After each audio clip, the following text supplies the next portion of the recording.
La primera entrevista es presentada por McDonald's, mi lugar favorito siempre. Buenas noches, amigos, bienvenidos a las entrevistas a las 8:45. Los saluda Marta Yolanda Díaz Durán junto con Estuardo Zapeta.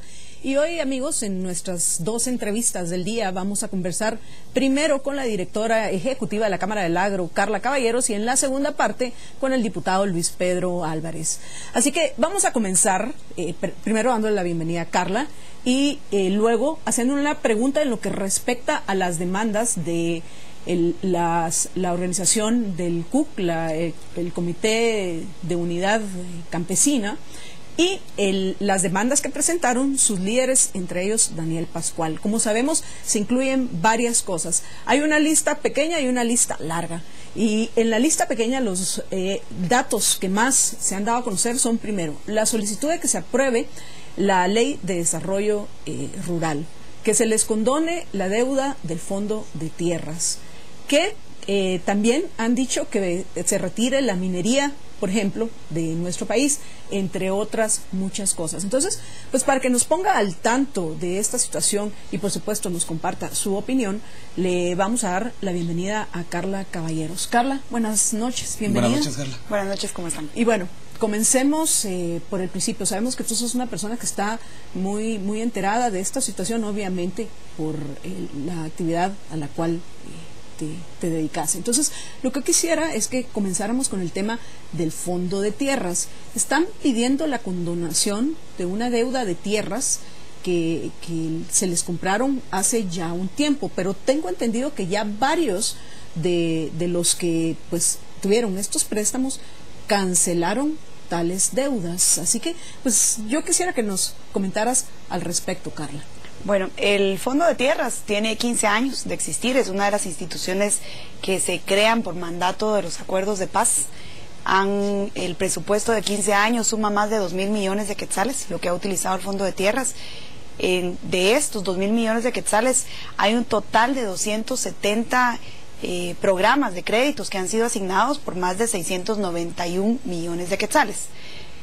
Más o menos unos 300 millones de quetzales que corresponden a 61 créditos son los que están en mora de los 270 programas. Es decir, que más de 200 programas, las dos o terceras partes o más, están al día, han pagado y solamente son 61 créditos los que están en mora. Esos son los créditos que están pidiendo condonación. Así es. Los 61 en mora. Así es. Una cosa tal vez importante, y esto es un documento del Fondo de Tierras precisamente, es que estos 61 programas que están en mora pertenecen básicamente, y estas son conclusiones del Fondo de Tierras, es que están en procesos que están acompañados por CONIC, por el CUC, por UTSCHE, entre otras organizaciones, que son las mismas organizaciones que cuando vamos a revisar el mapa de la usurpación agravada que han cometido en diferentes fincas en el país, hay un total, según el reporte de Secretaría de Asuntos Agrarios, de 257 fincas, aproximadamente la mitad, el 50%, también tienen acompañamiento de estas mismas organizaciones, CONIC, UBOC, Huaquitkej y el CUC. Porque otra de las cosas que están pidiendo es que terminen los desalojos de aquellas propiedades que han invadido. Entonces, lo que entiendo, Carla, es que nos estás diciendo que también estas organizaciones que están pidiendo estos privilegios, porque sí, son privilegios, lo que están pidiendo leyes que los beneficien solos a ellos, que los condonen sus deudas, que les tierras, que no los desalojen de propiedad privada que han invadido. Son todas estas, son grupos de personas que son, ¿cómo podremos decir?, asesorados por gente del CUC, del CONIC y estas otras organizaciones que tú mencionaste. Así es. ¿No es eso un delito, incitar a otros a que cometan delitos, como por ejemplo la usurpación la invasión de tierras? De hecho, está tipificado en el Código Penal de Guatemala. La usurpación es un delito flagrante en el que el Ministerio Público está obligado a actuar de oficio, también la Policía Nacional está obligada a actuar de oficio. En este momento hay una especie de suspensión de órdenes de desalojo que ha funcionado dentro del Ministerio Público, en el cual están cometiendo pues un delito. Ellos están abusando del poder y del mandato. El Ministerio Público no está para interpretar la ley, el Ministerio Público está para actuar y para investigar con base, y en el caso del delito flagrante están obligados a solicitar la orden de desalojo. Hay un asunto ahí también de coordinación con la Policía Nacional Civil, pero regresando tal vez al punto de estas 270 créditos, como mencionaba, 201 ya fueron cancelados, 123 están totalmente cancelados y el resto están en sus procesos de pago en distintas etapas.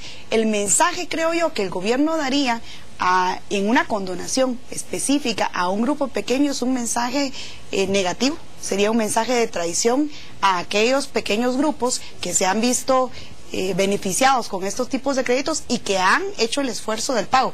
Estos créditos, también hay que mencionar, tienen tasas de interés en algunos casos del 0%, por lo tanto no tienen una tasa de interés, tienen un periodo de gracia, y en el momento en que entra a pasar el pago de intereses es del 2.5%, es un préstamo, es un crédito blando. Adicionalmente a los créditos reciben también un subsidio de aproximadamente 3,000 quetzales cada uno de las personas que apliquen a los diferentes programas que tiene el Fondo de Tierras. Esos 61 créditos que hacen falta todavía o que están morosos, digámoslo como es, ¿y cuántos suman en total?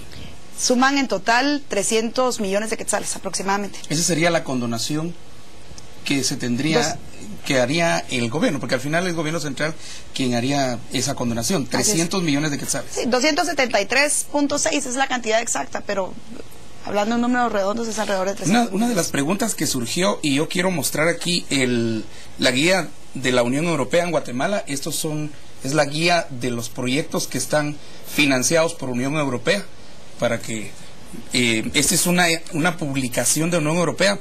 Me parece interesante a mí que entre los proyectos financiados por Unión Europea está el COC, la Fundación Guillermo Toriello, y por 1.350.000 euros, esos 14 millones por ahí de quetzales. Por 10, por 11. Y cuando uno va también a ver otras acciones, Cefa, Azococh, tienen casi $500,000 de euros, financiamientos que terminan este año o terminan en 2013, 2014.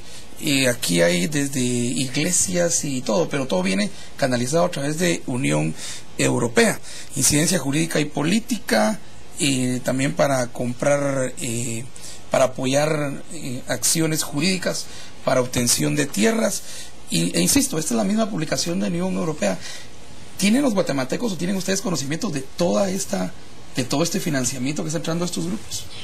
Como Cámara del Agro sí conocemos ese folleto, también lo tenemos y lo hemos compartido también en otros momentos. Tal vez acá una de las cosas importantes es señalar otro de los puntos también que son delitos y que son acciones fuera del margen de la ley, son los bloqueos de carreteras. Estuvimos hace algunas semanas en este mismo estudio hablando de los más de 3,000 millones de quetzales que se han perdido en la economía de Guatemala durante 4 años en acciones sistemáticas organizadas por los mismos grupos en bloqueos de carreteras, que son acciones ilegales. Interpusimos juntamente con Cámara de Industria y con Cámara de Comercio acciones en el Ministerio Público de Investigación, en donde una de ellas nuevamente estaba enfocada en denunciar para que el Ministerio Público investigue la coordinación, los procesos, la comisión de varios delitos posibles por parte de algunos de los dirigentes, también nuevamente de estas mismas organizaciones, CUC, CONIC, UBOC, Huakip Kiej y CalDH, en esas denuncias penales. Lamentablemente el Ministerio Público, en una acción ilegal, desestimó la investigación sin haber hecho un proceso de investigación y simplemente decidió que no procedía la denuncia. Tenemos copia de la desestimación en donde nos han notificado. Iniciamos un proceso de denuncia en contra de la fiscal que firmó esa desestimación por considerar que está violando un proceso que está obligado por ley el Ministerio Público a seguir. Carla, en lo que respecta a la Ley de Desarrollo Rural, ¿cuáles son los principales puntos que esperan, qué es lo que esperan conseguir con la Ley de Desarrollo Rural? Bueno, yo diría que tal vez desde el punto de vista ciudadano y desde el punto de vista sectorial, nosotros no nos oponemos al desarrollo, por el contrario. Simplemente el desarrollo no se logra a través de leyes, el desarrollo se va a lograr en la medida en que en Guatemala las condiciones del clima de negocio se mejoren y que seamos un país mucho más atractivo para que tanto inversionistas locales como inversionistas extranjeros, sea en la actividad económica agrícola o en la actividad económica de servicios, de exportación, de cualquier actividad, tenga la certeza jurídica, tenga el interés y el atractivo suficiente para poder invertir en el país. Y en esa medida vamos a lograr condiciones de desarrollo, no solamente para el área rural, sino para toda Guatemala. En el área rural hay un reto principal y es la falta de infraestructura básica, que eso es uno de los temas tal vez a los que hay que apuntalar. Lamentablemente, cuando comparamos las demandas de estas organizaciones en una ley puntual, en una iniciativa puntual que es la 4084, no tiene nada que ver con desarrollo y mucho menos tiene que ver con beneficios para las personas que viven en el área rural. Primero, esa iniciativa en particular, en el Congreso hay 2 iniciativas que tienen dictamen favorable. Esta tiene un dictamen favorable de la Comisión de Agricultura de la legislatura pasada, que era presidida por un diputado de la UNE. De hecho, es una ley que fue apadrinada por la UNE, por el partido del gobierno anterior. Hay un folleto, que Estuardo lo conoce, un folleto que estuvieron distribuyendo, también apadrinado por el grupo de Arnoldo Noriega y algunos otros que participaron junto con la ex primera dama en ese grupo, en el que se pretende que con la ley esta, el eslogan es la madre tierra no se compra ni se vende, se recupera y se defiende. Tiene el logo de la cooperación española este folleto y es una clara incitación a la violación de derechos de propiedad privada. El segundo de los temas que pretende esta ley es obviar por completo el marco legal que ya existe en Guatemala en el tema de las instituciones a cargo de desarrollo, el sistema de consejos de desarrollo, que es una ley que promueve la descentralización, que es un principio además constitucional, la descentralización y la desconcentración. La ley vendría no solamente a obviar esta legislación, sino que además a contradecirla y a contradecir por lo tanto la Constitución. También pasa por un lado la ley del sistema de seguridad alimentaria y nutricional, que también es una ley que ya existe, otro decreto creado por el Congreso de la República, por lo tanto también estaría en contradicción con esto. Crea un nuevo Ministerio de Desarrollo Rural y crea, que quizás es una de las violaciones más graves que tiene, es que crea 10 políticas públicas, que es una función que le compete por Constitución al presidente de la República y a su gabinete. Dentro de las 10 políticas públicas que crea una política agraria, crea una política de agricultura, porque la agraria es básicamente de tierras, crea una política ambiental, crea una política laboral, crea una política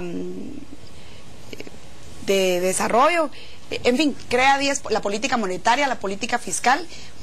Asume y absorbe las funciones del presidente de la República. Es casi que crear una nueva constitución. Es crear un nuevo Estado, básicamente. Manejado por un grupito que ni siquiera representan, porque esto yo quiero hacer énfasis sobre este punto. Es un grupo pequeño que pretende representar a todo, vamos a llamar el campesinado, entre comillas, de Guatemala. Según los reportes de prensa, si mucho eran 1000 los que venían caminando desde Alta Verapaz. Por supuesto que aquí en la capital se le unieron un montón de grupos oportunistas, pero ni siquiera así llegaron a unos 3000 tal vez que estaban en la pachanga por ahí, porque parece que en eso se convirtió, y por supuesto en el clásico vandalismo de pasar pintando propiedad privada y propiedad pública, entre comillas. Pero no representan al campesinado en Guatemala. Es un grupo que es un grupo reducido en Guatemala. Hoy precisamente platicaba con un amigo que si se llegara a hacer un censo, tal vez seríamos 15 millones de habitantes. ¿Cómo es posible que personas que no han sido ni siquiera electas por nadie vengan y se arrojan a sí mismos la representación del campesinado, Carla? Yo creo que demandas legítimas serían, primero, pedir una fiscalización del Fondo de Tierras, revisar estos 61 créditos que están pidiendo condonación de la deuda, en manos de quién están. El mismo documento del Fondo de Tierras dice que la gran mayoría tiene problemas de deserción de beneficiarios. El segundo de los temas que debiesen... Perdón, que fue un problema en El Salvador también. Así es. México también en los ejidos. es el mismo problema que se dio en Guatemala. Que son modelos fallidos al final, ¿verdad? Sí. Pero sobre todo es, digamos, acá creo que la comparación válida desde la perspectiva de gobierno es revisar por qué hay 201 créditos que sí pagaron, que están al día, que están haciendo el esfuerzo, y por qué este pequeño grupo de 61 es el que quiere la condonación de la deuda. El segundo de los puntos que creo que sería legítimo pedir si verdaderamente tienen un interés en el desarrollo rural es una revisión a la manera en que se invierten los más de 7.000 millones de quetzales que supuestamente dentro del presupuesto de la nación están destinados al área rural. Revisar si cada uno de los puentes y carreteras que es reportado por los alcaldes que se ha construido verdaderamente existen y fueron construidos en las áreas, en los municipios que están en el área rural. Revisar si cada una de las obras reportadas por el Ministerio de Comunicaciones ha llegado y en efecto tiene la calidad necesaria para acercar al área rural, el área rural hacia los mercados locales o internacionales. Sería legítimo si lo que se pide es que se mejoren las condiciones del sistema de salud y del sistema de previsión social incluso, para que quienes están en el área rural puedan tener acceso a seguridad social a través de sus pagos de cuotas del IX, pero que se garantizara que ese IX les llegue hasta sus municipios. Entonces, creo que las demandas acá están confundidas y yo coincido con ustedes.